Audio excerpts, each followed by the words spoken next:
Ito ay prickly pear cactus. Ang prickly pear ay isang uri ng cactus na kilala rin bilang opuntia.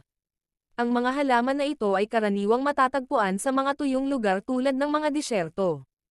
Ang prickly pear ay nagtataglay ng ilang natatanging katangian at pakinabang. Ang prickly pear ay katutubo sa Mexico ngunit ngayon ay naturalized sa iba't ibang kontinente, lalo na sa Amerika, Timog Silangan ng Espanya, at sa Mediterranean Basin. Ito ay malawak na itinatanam sa Mexico, ngunit kasalukuyang kumakalat sa buong Amerika, Europa, at rehiyon ng Mediteraneo. Ang mga cactus na ito ay maaaring mula sa maliit hanggang sa malaking sukat, na umaabot sa taas na higit sa 5 metro. Ang prickly pear ay may mga patag na sanga na tinatawag na pads, na may mga tinak sa mga bukol.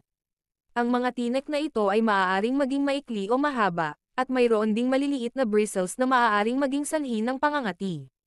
Ang prickly pear ay kilala sa mga benepisyo nito sa kalusugan, kabilang ang pagbaba ng masamang cholesterol at pagbaba ng pangangailangan ng insulin para sa mga taong may diabetes. Ang mga ito ay mayaman sa mga bitamina, mineral, natutunaw na hibla, at amino acid.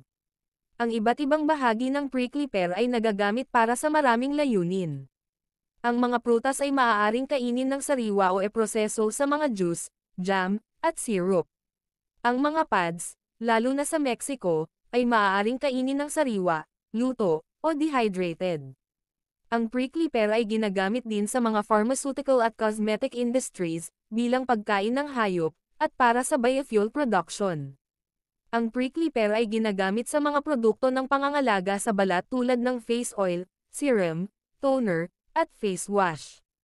Sinasabing nagpapaliwanag at nagpapalusog sa balat, lalo na para sa mga may tuyong balat.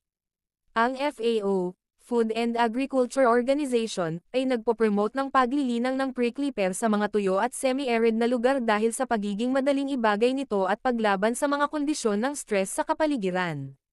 Mayroong iba't ibang mga uri ng prickly pear, na may iba't ibang kulay ng bulaklak tulad ng dilaw, rosas, o orange.